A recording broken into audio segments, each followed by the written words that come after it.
محمد علی جناح ایک ایسا لیڈر جو لوگوں کے دلوں کی دھڑکن ہے۔ بین الاقوامی دانشور محمد علی جناح کے بارے میں کیا رائے رکھتے ہیں؟ پروفیسر اسٹینلی وولپرڈ اپنی کتاب جناح آف پاکستان میں لکھتے ہیں، بہت کم لوگ ایسے ہوتے ہیں جو تاریخ کا دھارا بدل کر رکھ دیتے ہیں، اور ایسے لوگ تو اور بھی کم ہوتے ہیں جو دنیا کا نقشہ بدل کر رکھ دیتے ہیں، اور ایسے کوئی ہوتے ہیں جو ایک نئی مملکت قائم کر دیتے ہیں۔ محمد علی جناح ایک ایسی شخصیت ہیں جنہوں نے بیک وقت تینوں کارنامے کر کے دکھا دیے۔ 25 دسمبر 1876 کو وزیر مینشن کراچی میں پیدا ہونے والا ایک بچہ جس کا نام محمد علی جناح بائے رکھا گیا۔ محمد علی جناح اپنے 7 بہن بھائیوں میں سب سے بڑے تھے۔ ان کا شمار بچپن سے ہی ذہین مگر شرارتی طالب علموں میں ہوتا تھا۔ انہوں نے اپنی تعلیم کا آغاز ممبئی میں گوکل داس پرائمری اسکول سے کیا۔ اس کے بعد سندھ مدرسۃ الاسلام سے تعلیم حاصل کی۔ 16 سال کی عمر میں میٹرک کا امتحان پاس کیا۔ 1892 میں محمد علی جناح برطانیہ کی grams shipping and trading company سے منسلک ہو گئے، جو ان کے خاندانی کاروبار سے بہت گہرا تعلق رکھتی تھی۔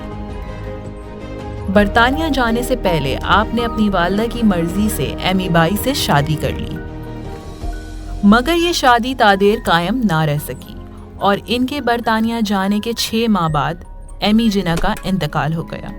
لندن جانے کے کچھ عرصے کے بعد انہوں نے نوکری ترک کر دی۔ 1895 میں لندن سے بارٹ لاء کی ڈگری حاصل کی۔ اس وقت ان کی عمر 19 برس تھی، اور ان وقتوں میں وہ سب سے کم عمر طالب علم تھے جنہوں نے یہ اعزاز حاصل کیا۔ ڈگری حاصل کرنے کے بعد محمد علی جناح کی سیاست میں دلچسپی شروع ہو گئی، اور اس کی ایک بڑی وجہ پاک و ہند میں انگریزوں کی حکومت تھی۔ محمد علی جناح نے انگریزوں کی ہندوستانی باشندوں کے ساتھ بدسلوکی کے خلاف آواز بلند کی۔ اس کے بعد 1896 میں انڈین نیشنل کانگریس میں شمولیت حاصل کر لی۔ ممبئی میں وکالت کا آغاز کیا اور بہت کم وقت میں ہی نامی گرامی وکیلوں کی فہرست میں شامل ہو گئے۔ 1905 میں ایک وکیل کی شہرت حاصل کرنے پر معروف ہندوستانی رہنما بال گنگادھر کی توجہ محمد علی جناح کی جانب ہوئی، اور اس طرح 1905 میں بال گنگادھر نے محمد علی جناح کی خدمات بطور دفاعی مشیر قانون حاصل کر لیں۔ پہلی جنگ عظیم کے دوران محمد علی جناح نے دیگر ہندوستانی ترقی پسندوں کے ساتھ برطانوی حکومت کی حمایت کی کہ شاید اس طرح ہندوستان کو سیاسی آزادی حاصل ہو سکے، مگر ایسا نہ ہوا۔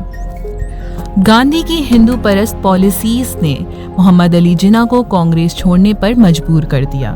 1913 میں محمد علی جناح مسلم لیگ کے ایک اٹوٹ انگ بن گئے۔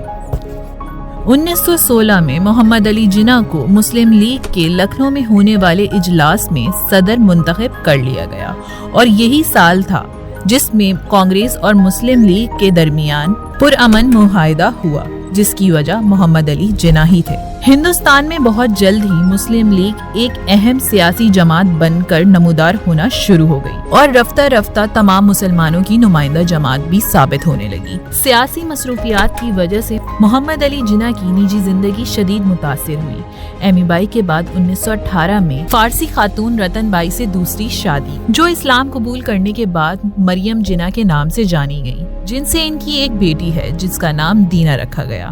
پھر ایک ایسا واقعہ رونما ہوا کہ اس آزادی کے مجاہد نے مسلم لیگ کے لیڈروں میں اختلاف پیدا ہونے کی وجہ سے ہندوستان چھوڑ کر برطانیہ جانے کا فیصلہ کیا۔ اس کے بعد بہت سے مسلم رہنماؤں کی کوششوں کی وجہ سے قائد اعظم محمد علی جناح 1934 میں ہندوستان واپس آ گئے۔ ان مسلم لیڈرز میں سر فہرست ڈاکٹر علامہ اقبال تھے۔ دوبارہ ہندوستان آمد کے بعد 1940 میں قرارداد پاکستان کی روشنی میں مسلمانوں کی علیحدہ مملکت کی کوشش میں سرشار ہو گئے۔ 1946 کی انتخابات میں مسلم لیگ نے مسلمانوں کی زیادہ نشستوں پر کامیابی حاصل کی۔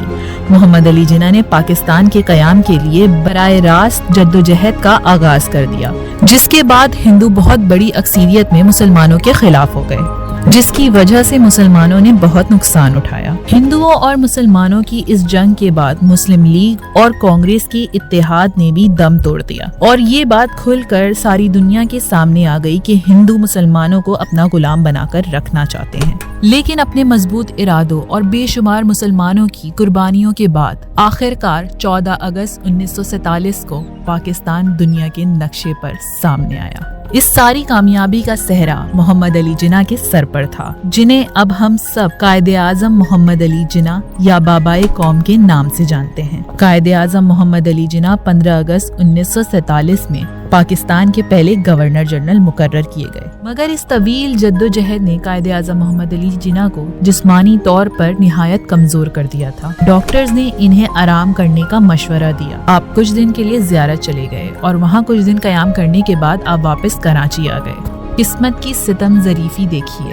ایئرپورٹ سے گورنر جنرل ہاؤس جانے کے دوران ان کی ایمبولینس خراب ہو گئی۔ بالآخر 11 ستمبر 1948 کو یہ عظیم لیڈر اپنے بے شمار چاہنے والوں کو سوگ وار چھوڑ گئے۔